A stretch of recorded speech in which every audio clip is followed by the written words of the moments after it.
नमस्कार, एनकेएम न्यूज़ में आपका स्वागत है। मैं हूं संदीप शर्मा और मेरे साथ मौजूद हैं नानक चंद अग्रवाल, एक 80 साल के बुज़ुर्ग जो कि दिल्ली नगर निगम से रिटायर हो चुके हैं। 20 साल हो गए इनको।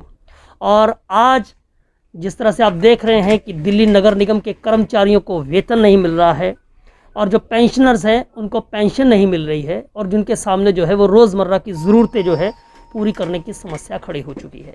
यहाँ पर नानक चंद अग्रवाल जिनकी उम्र 80 साल है और मैं बता दूं कि इनकी धर्मपत्नी जो है वो कैंसर से पीड़ित है, जिनका इलाज चल रहा है। लेकिन आज इनके सामने जो है इलाज की बात तो दूर, इनके सामने रोज़ी रोटी की समस्या भी पैदा हो गई है।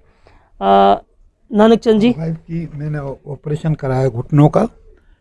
अभी मैंने अपनी वाइफ का ऑपरेशन कराया घुटनों का। उसके पैसे भी मेरे कैशलेस नहीं होने की वजह से मुझे कहीं ना कहीं से इकट्ठे करके जमा करने पड़े, जो कि कॉरपोरेशन में बिल पेंडिंग है और अभी तक उसकी भी पेमेंट मेरे को नहीं हुई है। 1 महीने से ज़्यादा हो चुके हैं। इसके बावजूद डे टू डे के जो खर्चे हैं वो चलाना बड़ा मुश्किल है, क्योंकि अभी तक भी मैंने अपनी मिसेज के जो 1 साल में 1 दफ़े टेस्टिंग होती है कैंसर की, वो भी पॉजिटिव फंड्स मैं नहीं कर पाया हूँ। और इसके अलावा भी जो हमारी बीमारी है हारी है, जो छोटे छोटे जो दवाइयों के खर्चे हैं वो हमें मार्केट से ऑन पेमेंट लेनी पड़ती है, जो कि कॉरपोरेशन में पूरी की पूरी जो दवाइयाँ हैं वो अवेलेबल नहीं होती, उनके लिए भी धक्के खाने पड़ते हैं। मैं और क्या बताऊं आपको कि जो कुछ भी समस्याएं हमारे घर में आ रही हैं, क्योंकि हम बुज़ुर्ग हैं, हमारी वाइफ भी बीमार रहती है, मैं भी बीमार रहता हूं, इस वजह से हमें डे टू डे के खर्चों में बड़ी समस्याएं हमारी पैदा हो गई हैं। मैं मांग करता हूं कि हमारी समस्या को कंसीडर करते हुए जल्द से जल्दी हमारी पेंशन रिलीज़ कराई जाए। धन्यवाद। गुप्ता जी, आप कब रिटायर हुए थे और किस विभाग में थे, और क्या कहना चाहेंगे जिस दिल्ली नगर निगम के लिए आपने अपना पूरा जीवन जो है वो इसकी सेवा में लगाया है, आज पेंशन के लिए आपको जो है यहाँ पर जो है परेशान होना पड़ रहा है, धक्के खाने पड़ रहे हैं? मैं दिल्ली नगर में 3 बार 60 को भर्ती हुआ था और मैं additional deputy commissioner Hindi town hall से रिटायर हुआ था, जो कि तकरीबन मैंने कॉरपोरेशन की 42 साल निस्वार्थ सेवा की है। और इसके अलावा भी जहाँ पर भी मेरे को लगाया गया है वहाँ पर मैंने पूरी निष्ठा के साथ काम किया है। और इसी वजह से मैं आज ये मांग करता हूँ दिल्ली नगर निगम के अधिकारियों से और इसके अलावा भी मेयर साहब से, चेयरमैन स्टैंडिंग कमेटी साहब से, कि वो हमारी समस्या की ओर ध्यान दे करके हमारी समस्या का जल्दी समाधान करके हमारे को हमारा पैसा दिलवाया जाए। गुप्ता जी, आप एडिशनल डिप्टी कमिश्नर थे, आज भी अधिकारी हैं जिनके हाथ में जो है ये निर्णय लेना है, जिन्होंने आपको, और साथ में ही जो चुने हुए प्रतिनिधि हैं, मेयर साहब हैं, स्टैंडिंग कमेटी है। क्या लगता है किन वजहों से जो है आप परेशान हो रहे हैं? आपको क्या ऐसा महसूस होता है? मेरे को तो जहाँ तक सवाल है, मैंने अपने जीवन में जो भी कॉरपोरेशन में काम किया तो हमें टाइम टू टाइम सैलरी मिलती थी। सब लोग जो रिटायर होते थे उनको पीएफ भी मिलता था। मैं ये समझता हूँ कि आज जो समस्याएं आ रही हैं ये मिसमैनेजमेंट के वजह से आ रही हैं, या अकाउंट्स के अंदर सही काम नहीं हो रहा है उसके वजह से आ रही हैं, या और जो वहाँ पर अधिकारीगण काम करने वाले हैं, जो वहाँ पर और लोग काम करने वाले हैं, उनका बजट के अंदर प्रोविज़न जो किया गया है उसका हेड वाइज पेमेंट ना जाना ना करना, ये मैं समझता हूँ कि सबसे ज़्यादा यही वजह है कि जो पैसे की समस्याएं आज कॉरपोरेशन में आ रही हैं। आप भी एक उच्च अधिकारी रहे हो और आपने यहाँ पर जो सवाल उठाया है वो मिसमैनेजमेंट का सवाल उठाया है।